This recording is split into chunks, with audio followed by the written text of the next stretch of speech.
Hello, AMDA families. Mrs. McGraw here. We are going to get a chance to read a poem together.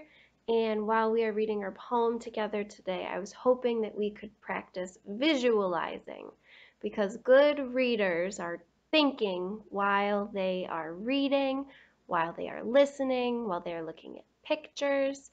So one thing a good reader can do while they're listening or while they're reading is to visualize. When I say visualize, I mean make a picture in your brain.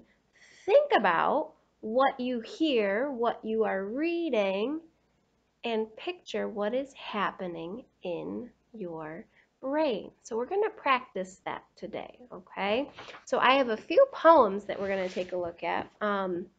By Shel Silverstein. If you want to, I also read The Giving Tree. You can go look at that. That's also by Shel Silverstein too. He's one of my favorites. So when you are visualizing, you're making sure to listen to those words, or when you're reading, you're really making sure you understand what those words are saying so you can create a picture in your brain. So I'm going to read a poem today. It's called It's Dark in Here. And while I'm reading this poem, I want you to think about what you're hearing and maybe share with me or share with someone what you see in your brain.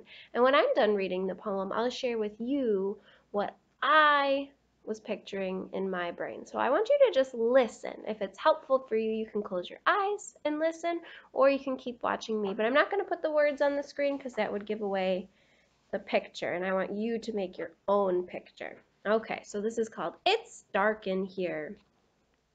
I'm writing these poems from inside a lion, and it's rather dark in here. So please excuse the handwriting, which may not be too clear.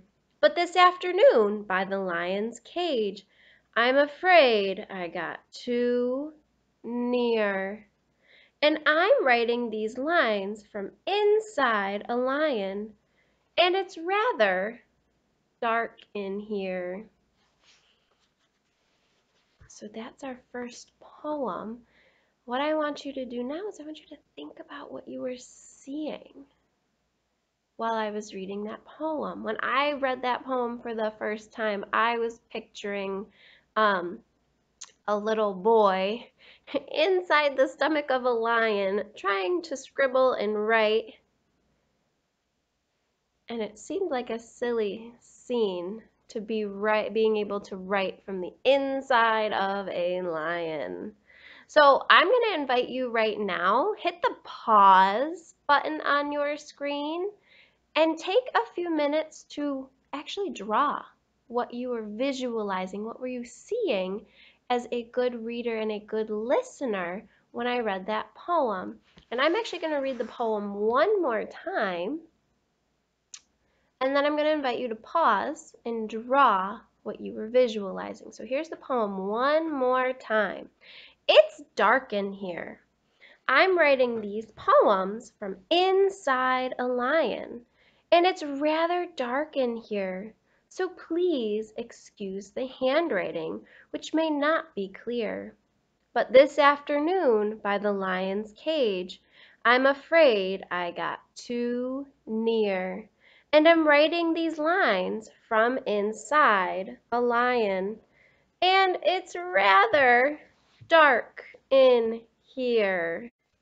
Okay, friends, now that you got to listen to that poem twice, I'm going to ask you to hit pause and take 2 or 3 minutes and draw what you visualized or what you saw in your brain when you were listening to this poem.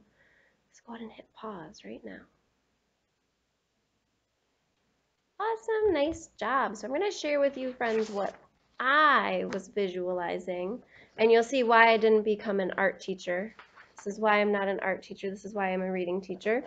But when I was visualizing this poem, I was visualizing a little boy inside of the lion's stomach, and everything is dark. So he has a little lamp to make it light in there, and he's writing from inside the lion. There's not a lot of space, so his writing's a little squiggly.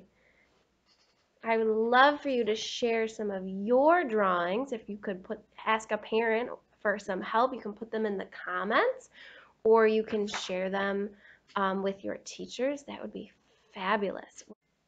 Okay, friends, I loved practicing visualizing with you. I just wanted to show you what Shel Silverstein was visualizing in the poem, It's Dark in Here. So you saw what I did. You got a chance to practice on your own.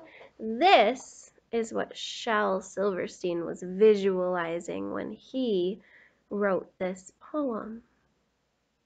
We're going to practice this again with a different poem. If you'd like to continue to do this, I'm going to read a new poem. It's called Spaghetti, and it's the same author, Shel Silverstein. Spaghetti. So get your brains ready. Again, you can close your eyes if that helps you visualize or think of pictures in your brain. I'm going to go ahead and get started. Spaghetti. Spaghetti, spaghetti all over the place. Up to my elbows, up to my face. Over the carpet and under the chairs, into the hammock, and wound around the stairs. Filling the bathtub and covering the desk, making the sofa a mad, mushy mess. The party is ruined. I'm terribly worried. The guests have all left, unless they're buried. I told them, bring presents. I said, throw confetti. I guess they heard wrong, 'cause they all threw spaghetti. So you friends were able to listen to that poem once. We're going to listen to it one more time. And this time, again, think about what you are listening to. Create a picture in your brain. And after, we're going to pause, and you are going to get a chance to draw what you were seeing when you listen to this poem. So I'm going to read the poem one more time. It's called Spaghetti. Spaghetti, spaghetti all over the place, up to my elbows, up to my face, over the carpet and under the chairs, into the hammock, and wound around the stairs, filling the bathtub and covering the desk, making the sofa a mad, mushy mess. The party is ruined. I'm terribly worried. The guests have all left, unless they're buried. I told them bring presents. I said throw confetti. I guess they heard wrong, 'cause they all threw spaghetti.